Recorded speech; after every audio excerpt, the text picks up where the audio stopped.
प्यारे बच्चों, कैसे आप सभी।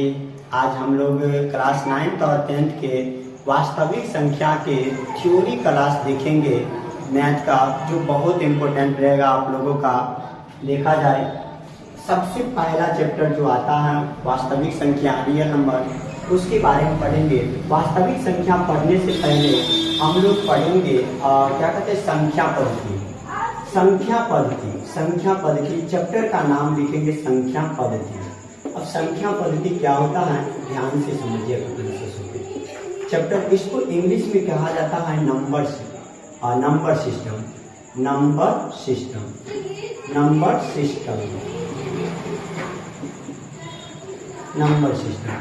संख्या पद्धति। हम लोग आज संख्या पद्धति के बारे में अध्ययन करेंगे, नंबर सिस्टम के बारे में अध्ययन करेंगे।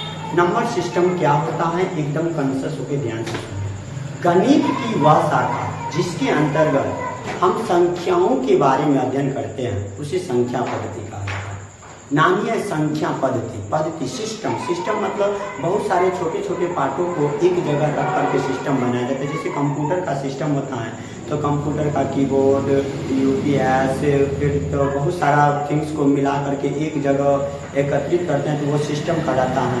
उस प्रकार से संख्या पद्धति में बहुत सारे संख्याओं के बारे में जब हम अध्ययन करते हैं, तो सभी संख्याओं को एक जगह अध्ययन करते हैं। गणित के जिस शाखा के अंतर्गत हम सभी प्रकार के संख्याओं के बारे में अध्ययन करते हैं, उस पद्धति को, उस शाखा को, गणित के उस शाखा को संख्या पद्धति कहते हैं। संख्या पद्धति कहने का मतलब फिर से सुनिए, गणित की वह शाखा जिसके अंतर्गत हम लोग संख्याओं के बारे में अध्ययन करते हैं, उसे संख्या पद्धति कहते हैं। अब हमने पढ़े अभी गणित की वह शाखा जिसके अंतर्गत हम संख्याओं के बारे में अध्ययन करते हैं, तो संख्या पद्धति में संख्या वाला है। अब संख्या क्या होता है, संख्या मीन्स नंबर क्या है। अब देखिए नंबर क्या है, ध्यान से समझना है। नंबर क्या होता है, दो या दो से अधिक अंकों के मेल से जो विकार उत्पन्न होता है, उसे संख्या कहा जाता है। दो या दो से अधिक अंकों के मेल से। तो संख्या समझने से पहले मुझे अंक भी समझना होगा। हम दोनों एक साथ लिखते हैं तब अच्छा से समझ पाइएगा। यहाँ पे अंक है, अंक को इंग्लिश में डिजिट कहा जाता है। डिजिट्स, अंक, बहुत सारे अंक के बारे में अध्ययन करते, इसलिए डिजिट्स बहुत सारी संख्या हैं, इसलिए नंबर्स लिखते हैं। संख्याओं वहाँ कर सकते हैं यहाँ पे अंक को। तो संख्या क्या होता है, दो या दो से अधिक अंकों के मेल से जो विकार उत्पन्न होता है, उसे संख्या कहा जाता है। अब अंकों के मेल तो करेंगे, लेकिन पहले मुझे अंक समझना होगा। जो अंक क्या होता है, तब में हम अंकों का मेल करेंगे। तो यहाँ पे देखिए अंक क्या है, शून्य से शुरू होने वाली गिनती की संख्या, शून्य से शुरू होने वाली 9 तक की गिनती की संख्या, ये तो इन्फिनिटी तक चल जाएंगे, होल नंबर की जगह 0, 1, 2, 3, 4, 5, 6, 7, 8, 9, बस इतना ही अंक है। 0 से लेकर के 9 तक की गिनती को अंक कहा जाता है, बस इतना। 0 से लेकर के 9 तक की जो गिनती है, इसे ही अंक कहा जाता है। अब ये अंक है, को अंक कहा जाता है, को अंक कहा जाता है, अंक कहा जाता है। अब 0 से लेकर के 9 तक की गिनती को अंक कहा जाता है। अब मुझे संख्या के बारे में समझना है, संख्या किसे कहा जाता है। तो हमने अभी जस्ट देखे हैं, जो दो या दो से अधिक अंकों के मेल से जो विकार उत्पन्न होता है, उसे संख्या कहते हैं। तो 2 या 2 से अधिक, जैसे मान लीजिए हम 10 से शुरू करते हैं, तो 10 देखिए 2 अंक है, 0, 1 और 0, 2 अंक है। 11 2 अंक है, 1 और 1, 12 2 अंक है। तो 10 के बाद सब संख्या हुआ। अब बोलिएगा सर क्या 1, 2, 0 से लेकर 9 तक संख्या नहीं हो सकता है? तो देखिए ये भी संख्या हो सकता है। हम हर एक अंक को संख्या कह सकते हैं, लेकिन हर एक संख्या को अंक नहीं। अब बोलिएगा सर अंक कैसे संख्या होगा? तो हमने क्या बोले, 2 या 2 से अधिक अंकों के मेल से जो भी कारण उत्पन्न होता है, उसे संख्या कहते हैं। तो आप 1 को लिख सकते हैं 0, 1, 2 को लिख सकते हैं 0, 2। देखिए 2 अंक के मेल से बन रहा है। 3 को लिख सकते हैं 0, 3, 2 अंक की मेल से बन रहा है। तो हम इस प्रकार से हर एक अंक को संख्या कह सकते हैं, लेकिन हर एक संख्या को अंक नहीं कह सकते हैं, क्योंकि अंक जो है फिक्स है, उसका लिमिट है। कहने का मतलब 0 से 9 तक ही अंक होगा, लेकिन संख्या तो इन्फिनिटी तक जाएगा। 0 से लेकर इन्फिनिटी तक की गिनती की संख्या अंक होगा।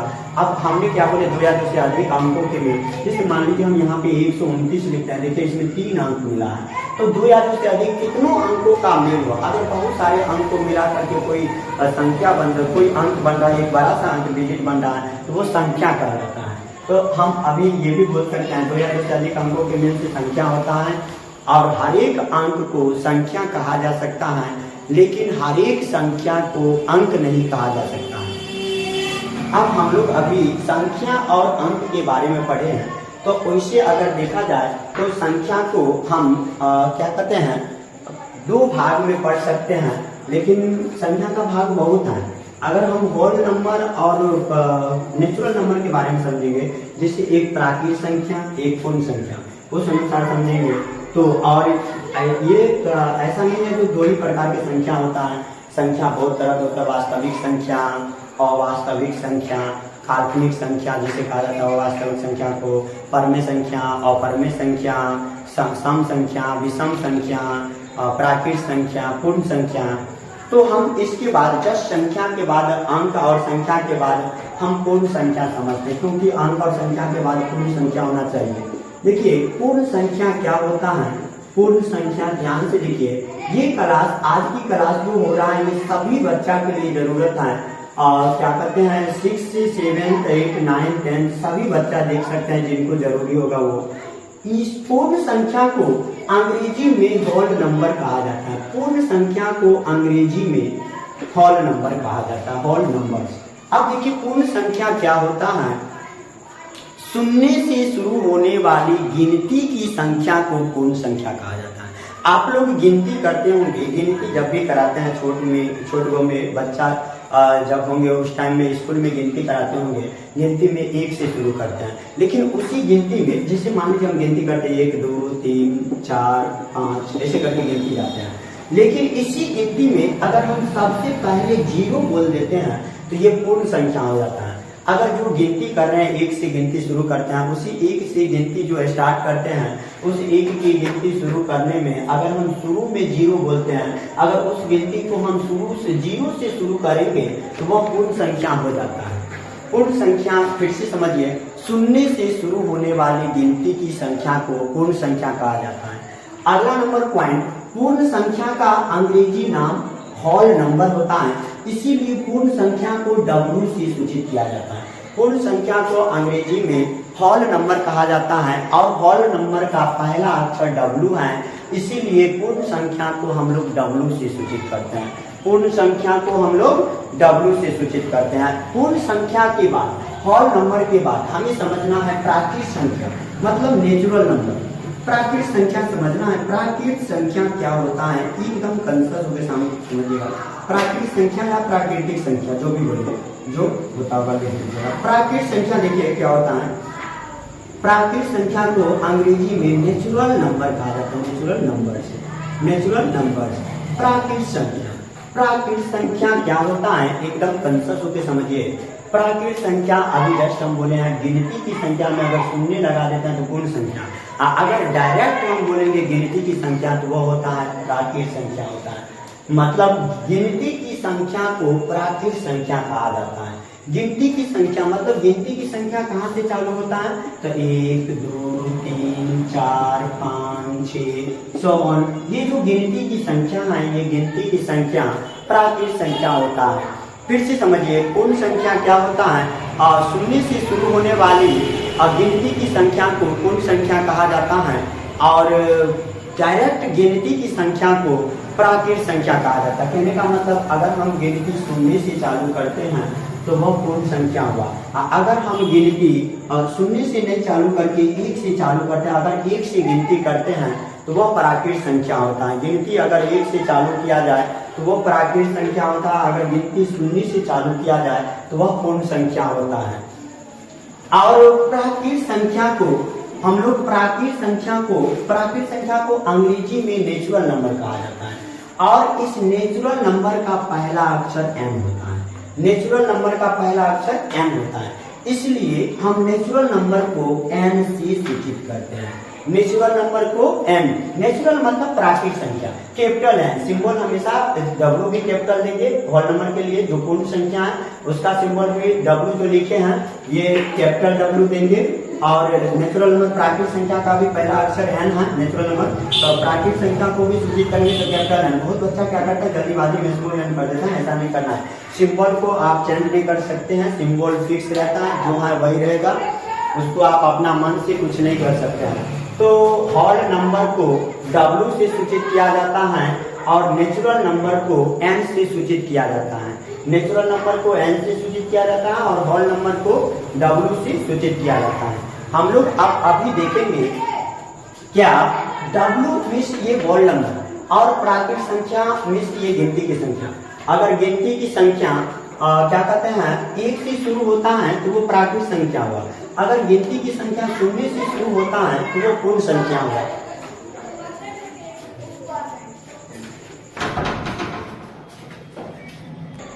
तो हम लोग देख रहे थे पूर्ण संख्या W और प्राकृतिक संख्या n। अब हमें ये देखना है क्या सभी पूर्ण संख्या प्राकृतिक संख्या हो सकती है या नहीं हो सकती। तो हम लोग देख रहे थे पूर्ण संख्या और प्राकृतिक संख्या के बारे में, क्या हम सभी पूर्ण संख्या को प्राकृतिक संख्या बोल सकते हैं या सभी प्राकृतिक संख्या को पूर्ण संख्या बोल सकते हैं या नहीं बोल सकते हैं। अभी देखिए हम दोनों को एक जगह कर रहे हैं तो बढ़िया से समझ में आएगा, एकदम कंसेप्ट पे ध्यान दीजिएगा। यहाँ पे W मतलब हम लोग पूर्ण संख्या लिखेंगे, तो पूर्ण संख्या शून्य से शुरू होने वाली गिनती की संख्या को पूर्ण संख्या कहा जाता है। ये जो गिनती की संख्या है शून्य से शुरू होने वाली, इस गिनती की संख्या को पूर्ण संख्या कहा जाता है। और ये नेचुरल नंबर प्राकृतिक संख्या, प्राकृतिक संख्या एक से शुरू होने वाली गिनती की संख्या को प्राकृतिक संख्या कहा जाता है। जब गिनती एक से चालू होता है तो वो होता है प्राकृतिक संख्या, जब गिनती शून्य से चालू होता है तो वो होता है पूर्ण संख्या। अब मुझे ये देखना है जो क्या कहते हैं प्राकृतिक संख्या और पूर्ण संख्या में क्या हम सभी पूर्ण संख्या को प्राकृतिक संख्या बोल सकते हैं या सभी प्राकृतिक संख्या को पूर्ण संख्या बोल सकते हैं या नहीं बोल सकते हैं। तो देखिए अगर हम पूर्ण संख्या में से शून्य हटा देते हैं, पूर्ण संख्या में से अगर हम शून्य हटा देते हैं तो ये टोटल प्राकृतिक संख्या हो गया, ये टोटल के टोटल देखिए प्राकृतिक संख्या हो गया। पूर्ण संख्या में से अगर शून्य हटा देते हैं तो इसका मतलब ये है सभी प्राकृतिक संख्या को हम पूर्ण संख्या बोल सकते हैं, क्योंकि सभी प्राकृतिक संख्या पूर्ण संख्या के अंतर्गत आ रहा है, इसलिए हम सभी प्राकृतिक संख्या को पूर्ण संख्या बोल सकते हैं। लेकिन हम सभी प्राकृतिक संख्या को पूर्ण संख्या बोल सकते हैं, लेकिन क्या सभी पूर्ण संख्या को प्राकृतिक संख्या बोल सकते हैं? तो नहीं बोल सकते। क्यों?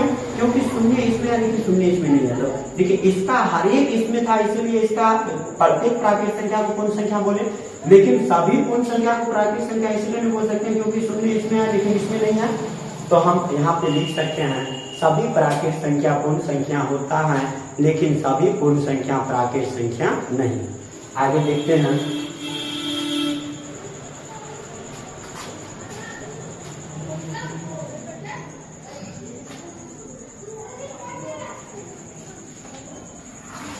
अभी हम लोग प्राकृतिक संख्या और पूर्ण संख्या के बारे में पढ़े हैं। अब हम प्राकृतिक संख्या और पूर्ण संख्या के बाद पढ़ेंगे क्या कहते हैं सम संख्या और विषम संख्या। सम संख्या क्या होता है और विषम संख्या क्या होता है उनके बारे में पढ़ेंगे। तो देखा जाए सम संख्या और विषम संख्या क्या होता है। सम संख्या देखिए ध्यान से एकदम सम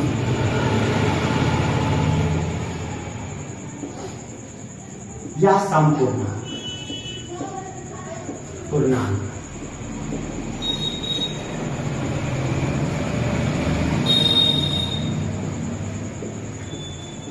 विषम संख्या या विषम पूर्णांक।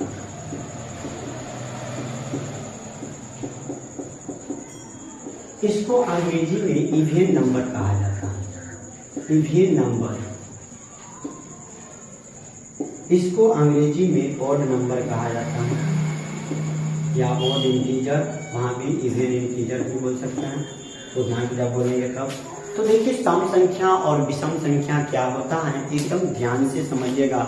सम संख्या और विषम संख्या ऐसी संख्या जिसमें 2 से पूरा भाग लग जाए या जिस संख्या की इकाई का अंक मतलब लास्ट का अंक सम संख्या हो, या 2 का घात में आता हो उसी सम संख्या कहा जाता है। ऐसे समझिए ठीक से, बस जिस संख्या में 2 से पूरा पूरा भाग लग जाए उसे सम संख्या करते हैं। जिस संख्या में 2 से पूरा पूरा भाग ना लगे उसे विषम संख्या करते हैं। तो यहाँ पे हम डेफिनेशन लिख सकते हैं, जिस संख्या या जिस पूर्णांक, जिस संख्या में 2 से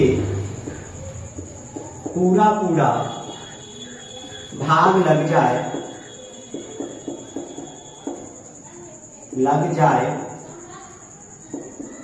उसे सम संख्या कहा जाता है।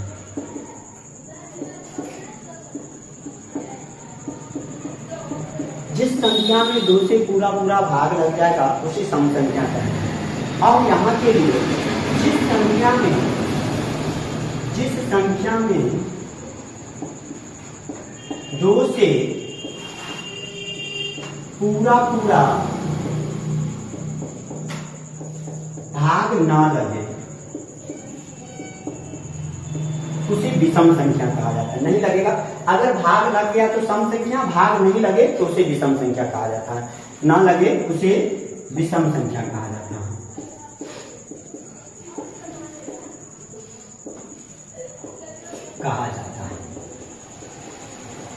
अब ध्यान से समझना है, एकदम कॉन्शियस होके सम संख्या क्या होता है, विषम संख्या क्या होता है। जैसे हमने क्या बोले, जिस संख्या में 2 से पूरा पूरा भाग लग जाए। जैसे मान लीजिए हम 2 ले रहे हैं तो 2 में देखिए 2 एकम 2 पूरा पूरा भाग लग गया। कहने का मतलब अगर शेष फल कुछ नहीं बचा तो पूरा पूरा भाग लग गया, मतलब 2 है सम संख्या। अच्छा, क्या हम -2 लेंगे तो इसमें 2 से पूरा पूरा भाग नहीं लगेगा। हाँ, -1 मतलब पूरा पूरा भाग लग गया, और पूरा पूरा भाग लग गया मतलब +-2, फिर +-4, क्योंकि 2 दूनी 4 हो जाता है, +-6, 2 या 6 हो जाता है। मतलब जिस संख्या में 2 से पूरा पूरा भाग लगेगा उस संख्या को विषम संख्या कहा जाता है। और जिस संख्या में 2 से भाग लेने पे शेष फल बच जाए उसे विषम संख्या कहा जाता है।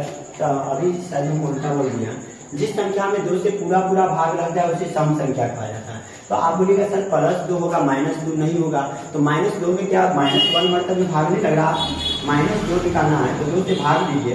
देखिए 2 से -1 मतलब गुना करिए, 2 को -1 से -2 हो रहा है। कहने का मतलब 2 से अगर -2 में भाग देंगे तो -1 मतलब लग रहा है। तब तो इसको अगर किसी संख्या को किसी संख्या से गुना करने पर जो संख्या आ रहा है, इसका मतलब जिस संख्या से उस संख्या को गुना कर रहे हैं उस संख्या से उसमें भाग लग रहा है, उतना मतलब लग रहा है।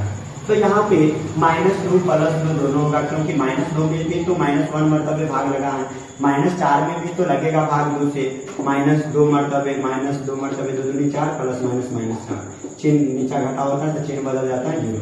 तो सम संख्या कहने का मतलब जिस संख्या में 2 से पूरा पूरा भाग लग जाए उस संख्या को सम संख्या कहते हैं। अब जैसे मान लीजिए 20 सम संख्या है या विषम संख्या, तो हम 2 से भाग दे करके देखेंगे। जैसे 2 दानी 20 तो पूरा पूरा भाग लग गया, जब शेष फल कुछ नहीं बचे तो समझिए पूरा पूरा भाग लग गया। और जब भी किसी संख्या में 2 से पूरा पूरा भाग लग गया मतलब वो सम संख्या है। अगर हम किसी संख्या में 2 से भाग दे करके देखेंगे, जैसे मान लीजिए हम 13 में भाग देंगे 2 से, 2 छक्के 12 होगा, 2 छक्के 12। हम 2 से ही सम और विषम दोनों में भाग देते हैं। तो भाग देने के बाद अगर पूरी नहीं करने का मतलब शेष फल कुछ बच गया। अगर किसी संख्या में 2 से भाग दे रहा है, अगर शेष फल कुछ नहीं बचा तो समझिए उसमें पूरी 2 से भाग लगा, मतलब वो सम संख्या है। अगर शेष फल बच गया कुछ तो वह विषम संख्या, उसमें पूरी 2 से भाग नहीं लगा। तो विषम संख्या का उदाहरण हम यहाँ पे बोल सकते हैं, विषम संख्या का उदाहरण बोल सकते हैं 3, क्योंकि 2 एकम 2 एक शेष फल बच जाएगा, 5 2 एकम 2 दूनी 4 एक शेष फल बच जाता है, 7 9 11 +- दे सकते हैं, क्योंकि +3 -3 दोनों विषम संख्या होगा या विषम पूर्णांक। +7 -7 +5 -7 सब +- करके लेंगे तो ∞ तक लेंगे। आप लोग याद रखिएगा सम संख्या का सामान्य रूप। आप देखिए सम संख्या का सामान्य रूप, सम संख्या मतलब इसका सामान्य रूप। सम संख्या का सामान्य रूप अगर बोलेगा तो 2n होता है, 2n। आपको नहीं प्रमाण है तो 2, जहां n कोई पूर्णांक होना चाहिए, जहां n कोई पूर्णांक हो। सम संख्या का सामान्य रूप 2n होगा जहां n कोई पूर्णांक हो, n कोई पूर्णांक हो। अभी हमने बोले सम संख्या का सामान्य रूप 2n होगा जहां n कोई पूर्णांक हो। अब n कोई पूर्णांक है और सम संख्या का सामान्य रूप 2n है, तो देखिए n की जगह पे हम पूर्णांक ले रहे हैं 1, तो 2 एकम 2, n की जगह पर -1 ले रहे हैं, तो -2 प्लस माइनस माइनस 2 एकम 2, प्लस 2 माइनस 2 दोनों आ गया। अगर n की जगह पर हम 2 ले रहे हैं तो 2 दूनी 4, n की जगह पे -2 ले रहे हैं तो प्लस माइनस माइनस 2 दूनी 4। मतलब n की जगह पे आप कोई भी पूर्णांक लीजिए और उसको अगर किसी सम संख्या से गुना करते हैं तो 100% वो सम संख्या ही आएगा। इसीलिए हम सिर्फ सबसे छोटी सम संख्या 2 लिए हैं और उसमें n से गुना किए हैं, इसलिए यहाँ इसे हम पता कर लिए हैं, यहाँ पे दिखा दिया है, जिससे गुना करने पे ये एक सम संख्या ही आता है। हमेशा answer will be even number, answer हमेशा सम संख्या आता है। इसीलिए हम लोग याद रखेंगे कोई भी सम संख्या का सामान्य रूप 2n के रूप का होता है। सम संख्या का सामान्य रूप 2n के रूप का होता है। कहीं पूछेगा सम संख्या का सामान्य रूप क्या होता है तो 2n के रूप का होता है। अगर विषम संख्या का सामान्य रूप पूछेगा तो विषम संख्या का सामान्य रूप 2n प्लस 1 के रूप का देंगे। विषम संख्या का सामान्य रूप 2n प्लस 1। अब बोलिएगा जहां इसमें भी जहां n कोई पूर्णांक है, विषम संख्या का सामान्य रूप 2n प्लस 1 होगा, 2n प्लस 1 जहां n कोई पूर्णांक हो, जहां n कोई पूर्णांक हो। विषम संख्या का सामान्य रूप 2n प्लस 1 होगा जहां n कोई पूर्णांक है।